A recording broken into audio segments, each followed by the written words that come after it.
भारत पाक के बीच युद्ध विराम की पुष्टि। आपको बता दें कि भारत सरकार ने सीज फायर की पुष्टि की है। विदेश सचिव विक्रम मिस्री ने इसकी पुष्टि की है।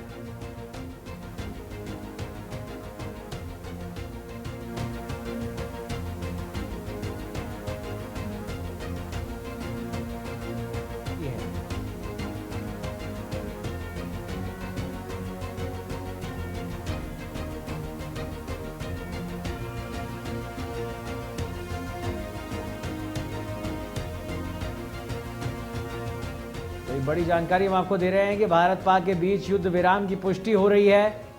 ये बड़ी जानकारी, बड़ी खबर, भारत सरकार ने सीज फायर की पुष्टि की है।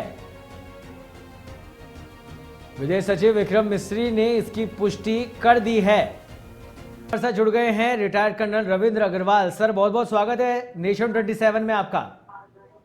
धन्यवाद। रविंद्र जी, किस तरह से देख पा रहे हैं 5 बजे से सीज फायर लागू हो गया है? ये बहुत अच्छी बात है कि भारत ने पाकिस्तान के डीजीएमओ की ये गुजारिश मान ली है, प्रार्थना मानी है। ये लगता है कि एक तरह से पाकिस्तान ने अपने आप को सरेंडर किया है और बजाय ज्यादा पिटने के या अपने देश के ऊपर ज्यादा नुकसान करवाने के, उसने ये उचित समझा है कि अब भारत से पाकिस्तान बातचीत की जाए। इसका मतलब ये भी लगता है कि उसको क्लियर कट समझ में आ गया है कि वो अब भारत के साथ कोई पंगा नहीं कर सकता।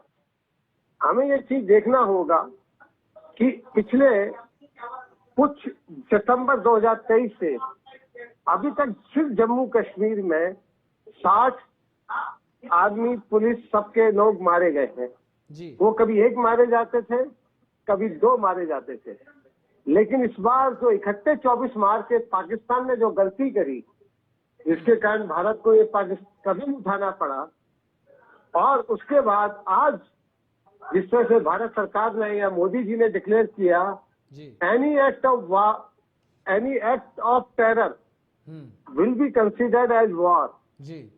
तो अब उसके बाद पाकिस्तान को पता लग गया है कि अब अगर वो एक भी आदमी को इंडिया में मारेगा आतंकवादी तरीके से, तो वो भारत के खिलाफ युद्ध माना जाएगा जी। और फिर भारत उसे नहीं छोड़ेगा जी। तो इस समय पाकिस्तान को एक फेस सेविंग, और फेस सेविंग के लिए उसे बहाना मिला है डोनाल्ड ट्रंप की मध्यस्थता का जी। कि उनके मध्यस्थता के कारण या उनकी पहल के कारण पाकिस्तान सीज फायर करने को और भारत के बीच में सहमति बनी है जी।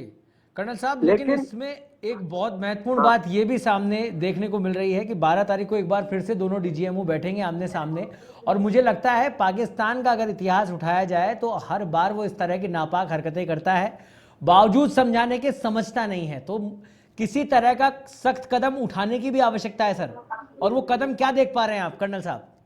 मैं बिल्कुल, ये आपका बिल्कुल कहना सही है कि पाकिस्तान कभी भी अपनी हरकतों से बाज आने वाला नहीं है।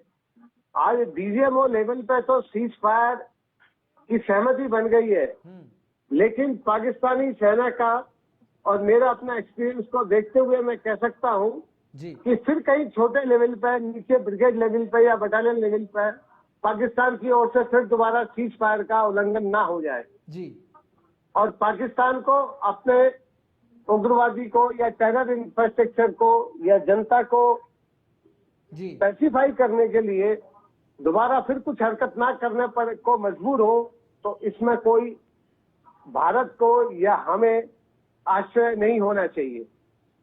मुझे लगता है जी कि 2 दिन बाद भी, 2 दिन से पहले ही शायद पाकिस्तान फिर दोबारा सीज फायर का उल्लंघन कर दे जी। तो उस समय के लिए हम भारत को अपना कोई भी, कहते हैं ना, गार्ड ऑफ नहीं करना है। बिल्कुल, हमें अपनी पूरी तैयारी रखनी है, और भारत जिस तरह से वो अलग स्टेज में है, जो उसका डिप्लॉयमेंट है जी, वो सब कंटिन्यू रहेगा, और लगातार पाकिस्तान की जो गलत हरकतें हैं या जो गलत कदम उठाता है या कोई कोशिश करेगा, उसको दोबारा से खत्म करने के लिए भारतीय सेना को बिल्कुल तैयार रहना होगा। कर्नल साहब, सैन्य दृष्टिकोण से तो आप बात रख ही रहे हैं, एक मैं कूटनीतिक दृष्टिकोण से भी आपसे जानना चाहूंगा कि इस युद्ध का होना और इस युद्ध के दौरान पाकिस्तान का कटोरा लेकर विश्व बैंक तक पहुंचना और उसको लोन मिल जाना, इसको आप किस तरह से देख रहे हैं? और शाम को 5 बजे दोनों देशों के अंदर सहमति बन जाती है सीज फायर को लेकर। आप ये देखिएगा, इतिहास को उठा के देखेंगे तो 1971 की लड़ाई के बाद भी जुलाई 1971 में वर्ल्ड बैंक के द्वारा पाकिस्तान को बहुत बड़ी आर्थिक मदद दी गई। इसी तरह कारगिल के बाद, युद्ध के बाद पाकिस्तान को 23 जुलाई को वर्ल्ड IMF ने बहुत बड़ी मदद दी जी। उसी इतिहास की पुनरावृत्ति के तरह से मैं ये देखता हूं कि अभी पहलगाम अटैक होके चुका है, पाकिस्तान अपना कटोरा लेके पहुंचा है जी। और भारत के विरोध के बावजूद $1 बिलियन की पाकिस्तान को ऐड दे दी गई। बिल्कुल। शायद ये ऐड इसी शर्त पे दी गई होगी, ये बिल्कुल समझ में आता है कि वो पाकिस्तान सीज फायर करेगा और फिर जी। कोई ऐसी हरकत नहीं करेगा। जी। अभी इस 1 बिलियन ऐड का कोई टर्म्स कंडीशन सामने नहीं आई है जी। इस बजट के बारे में, लेकिन मेरा ये मानना है कि इसमें बहुत सारी शर्तें होंगी जी। और उन शर्तों में शायद एक शर्त ये भी होगी कि वो पाकिस्तान भारत के साथ तुरंत सीज फायर करे। सीज फायर करेगा। और इसमें हमारी कूटनीति की, फाइनेंस मिनिस्ट्री की और फॉरेन मिनिस्ट्री की, दोनों की सफलता मानी जाएगी। बिल्कुल सर, चारों तरफ से जिस तरह से घेरा गया था पाकिस्तान को, और कहीं ना कहीं एक कामयाबी भी कही जा सकती है भारत की कूटनीति की, सैन्य नीति की, कि पाकिस्तान को घुटने पर एक बार फिर पे लाया गया और सीज फायर किया गया है। बहुत बहुत धन्यवाद सर ये तमाम जानकारी साझा करने के लिए।